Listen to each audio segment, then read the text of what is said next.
بسم اللہ الرحمن الرحیم۔ السلام علیکم ورحمۃ اللہ وبرکاتہ۔ ہائپر لرن کے ناظرین کو خوش آمدید۔ آج کی ویڈیو میں ہم آپ کو مشہور سپہ سالار اور عظیم فاتح محمد بن قاسم کے مکمل حیات زندگی اور ان کی زندگی میں پیش آنے والے اہم ترین واقعات کے بارے میں بتائیں گے، مگر ویڈیو میں آگے بڑھنے سے پہلے اگر آپ ہمارے چینل پر نئے ہیں تو چینل کو سبسکرائب کر لیں، جہاں آپ کو اس طرح کی انفارمیٹک ویڈیو دیکھنے کو ملیں گی۔ ناظرین کرام، محمد بن قاسم کا پورا نام عماد الدین محمد بن قاسم بن یوسف الثقفی تھا۔ آپ قبیلہ بنو امیہ کے مشہور سپہ سالار اور تاریخ کے ظالم ترین حکمران حجاج بن یوسف کے بھتیجے تھے۔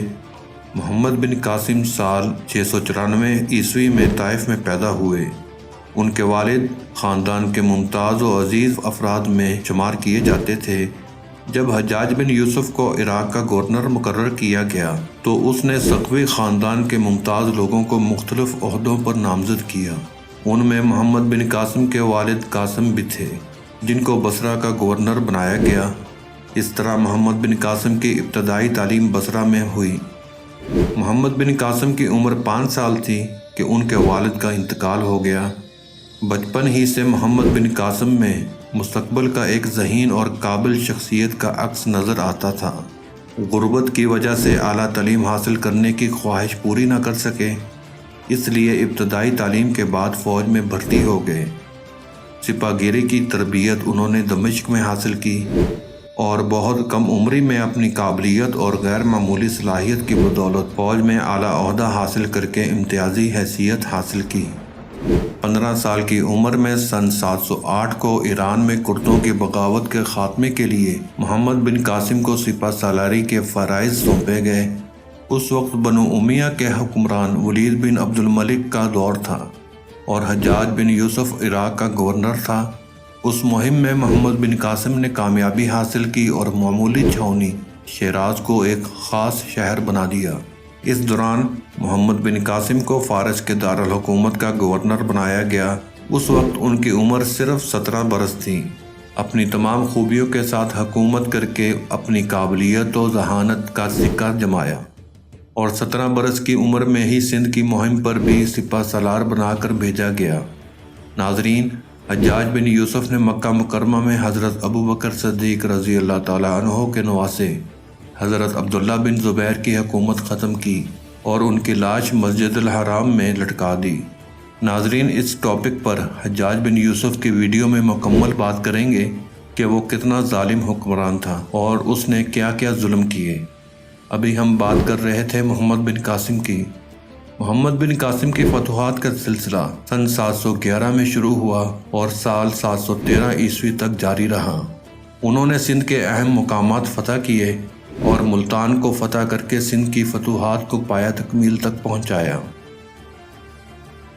مگر شمالی ہند کی طرف بڑھنے کی خواہش حالات نے پوری نہ ہونے دی۔ محمد بن قاسم کم سن نو عمر تھے۔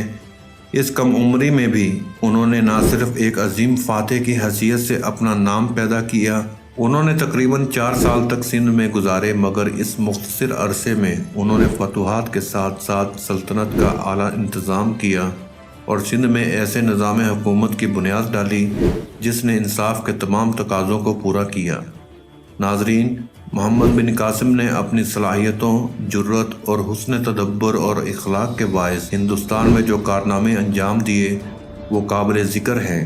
سندھ کی عوام کے لیے انہوں نے نباتاتی کی بہت عمدہ پالیسی اختیار کی۔ محمد بن قاسم کی سندھ کی فتح سیاسی، معاشرتی، مذہبی اور عملی ہر اعتبار سے بے شمار اثرات کی حامل تھی۔ ناظرین، ملتان کی فتح کے بعد محمد بن قاسم نے شمالی ہند کے سبز و شاداب علاقے کی جانب متوجہ ہونے کے لیے قدم بڑھائے۔ پہلے کنوج کے راجا کو دعوت اسلام دی، مگر اس نے قبول نہ کی تو محمد بن قاسم نے کنوج پر حملے کی تیاری شروع کر دی۔ اسی دوران حجاج بن یوسف مر گیا، جس پر محمد بن قاسم کنوج پر فوج کشی کی بجائے واپس آ گیا۔ حجاج بن یوسف کے مرنے کے بعد ولید بن عبد الملک نے مشرقی ممالک کے تمام عہدیداران کے نام احکامات جاری کیے کہ وہ تمام فتوحات اور پیش قدمی روک دیں۔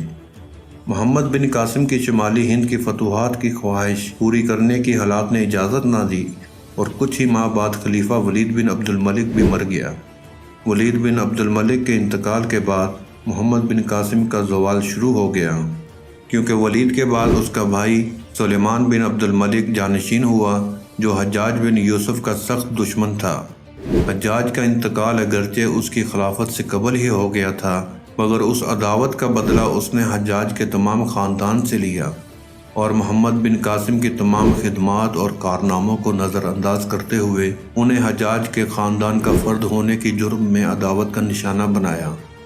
سلیمان بن عبد الملک نے یزید بن ابی قبشہ کو سندھ کا والی بنا کر بھیجا اور حکم دیا کہ محمد بن قاسم کو گرفتار کر کے میرے پاس بھیجو۔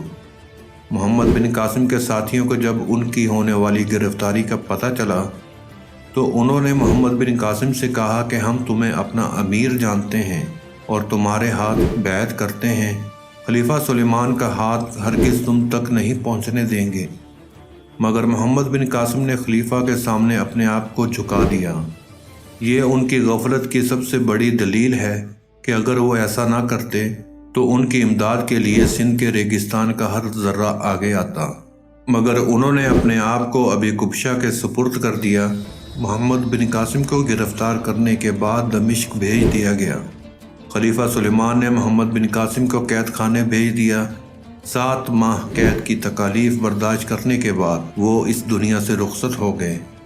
اس طرح ایک محسن سلطنت کی خلیفہ نے قدر نہ کی اور ایک عظیم فاتح خلیفہ کی عداوت اور دشمنی کی بنا پر اپنی زندگی سے ہاتھ دھو بیٹھا۔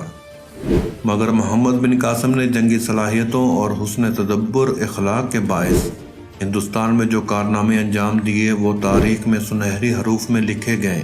ان کی موت سے دنیا اسلام کو عظیم نقصان پہنچا۔ ناظرین کرام، محمد بن قاسم سندھ میں تقریباً 4 سال رہے۔ فتح سندھ کے بعد انہوں نے یہاں کا نظام نہایت کامیابی اور متنظم طریقے سے چلایا۔ ان کو سندھ کے عہدہ سے معزول کر کے یزید بن ابی قبشہ کو عہدہ دے دیا گیا، مگر اس کا بھی چند دن کے بعد انتقال ہو گیا۔ اس کے انتقال اور نئے گورنر کے آنے تک محمد بن قاسم کی گرفتاری کے اثرات سندھ میں بدنظمی کی صورت میں نظر آنے لگے۔ ناظرین، اسی امید کے ساتھ اجازت دیجیے کہ آپ کو ہماری یہ ویڈیو پسند آئی ہوگی۔ ویڈیو کو لائک، شیئر اور چینل کو سبسکرائب کریں، ساتھ ہی بیل بٹن کو آن کر دیں تاکہ اس طرح کی آنے والی ویڈیو آپ تک پہنچتی رہیں۔ اپنا اور اپنے ساتھ والوں کا خیال رکھیے گا۔ اللہ حافظ۔